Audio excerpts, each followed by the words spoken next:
Sit back, relax, and enjoy listening." The girl stood up and said, "Yes, I'm okay."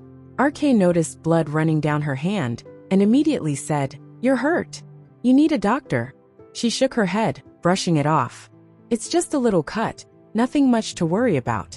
RK, looking concerned, quickly grabbed the first aid kit from his car. Without asking further, he gently cleaned the wound and applied a bandage while saying, "I'm really sorry. I didn't mean for this to happen. I don't even know how." He paused, his voice laced with guilt. "It's fine," she said softly, but RK's face showed he was still upset. As she started walking away, RK called out, "Where are you headed?" "I'll drop you off." "I'll manage," she replied, waving him off.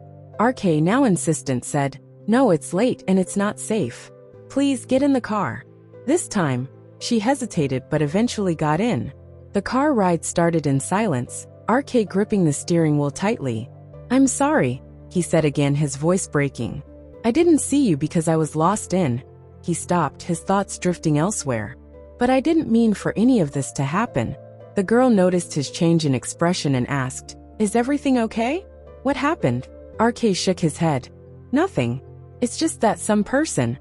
The girl tilted her head, curious. "Are you talking about someone specific?"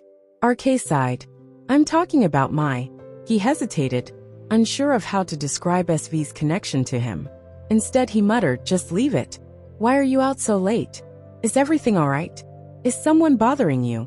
The girl's face changed, a flicker of sadness crossing her eyes. RK's voice softened as he glanced at her. "If there's anything wrong, don't worry. You're safe now. Nothing will happen to you." She hesitated before speaking. "I work in a media company. There's someone there. He's a respected reporter. Everyone thinks he's brilliant, a truth speaker, the company's pride. But..." She stopped, swallowing hard. "But?" RK asked, his tone growing serious. Her voice wavered. "He's not a good person. He makes inappropriate comments about women at work. Some girls go along with it because he promotes them, but I didn't. And because of that, he started following me home. One night at a company party, he spiked my drink." Her words faltered as she looked out the window, fighting back tears. RK's knuckles turned white against the steering wheel, his anger evident. "He took pictures to make it look like I wanted it," she continued, her voice trembling. "He started blackmailing me. I told him to stop, but he wouldn't. My parents are from a village. They're laborers who sacrificed everything for me to have this chance. I didn't know what to do. He ruined everything." She stopped, a tear slipping down her cheek. RK stayed quiet, his heart heavy with anger and pity. "I'm new here and don't know anyone. I don't have any connections. I didn't know whom to complain to or ask for help. No one listened to me, not even the hotel where the party was held. They refused to give any CCTV recordings, saying it was a privacy matter." The girl's voice trembled as she continued. "One day, higher management called me. He had reported me to them, twisting the story to make me look like the problem. They called me into a board meeting, right in front of everyone. I tried to explain, to tell them everything. But who was going to believe me? Just some random employee they didn't care about. They believed him. Why wouldn't they? He was their prized employee, their golden boy. They accused me of things I didn't do and fired me. But it wasn't just being fired. They humiliated me. I begged them to believe me, to give me a chance to prove my innocence. But no one listened. They threw me out like I was nothing." Her hands clenched into fists as she spoke, her voice breaking. "When I left the company, I was shattered, completely broken. I didn't know what to do or where to go. And as I walked back, trying to hold myself together, he stopped me. He smirked and said, 'See? That's what happens when you don't listen to me. But it's not too late.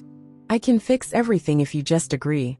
RK's jaw tightened as she recounted the story, anger rising in his chest. "I couldn't do what he was asking. I just couldn't," she said, shaking her head. "So I walked away, ignoring him. But as I was leaving, he shouted after me, 'You'll pay for this too.' He warned that if I didn't do what he wanted, he would put all the photos and videos online for the world to see. I felt cornered, powerless. My parents live in a small village. They work all day as laborers just so I could have a better life. When the rumors reached them, the shame from society, the looks, the whispers, it broke them. I had no options left," she whispered. I went to him and told him I'd do whatever he wanted, whenever he asked, if he would just stop. He smiled like he'd won and let me leave. But that night, her voice faltered, and she looked out of the window. RK didn't interrupt, letting her take her time. That night, I was walking, but it felt like my legs were too heavy to move. I couldn't think straight. On one hand, there was my family. On the other hand, I was drowning in shame and depression. I didn't know what to do. I was completely lost.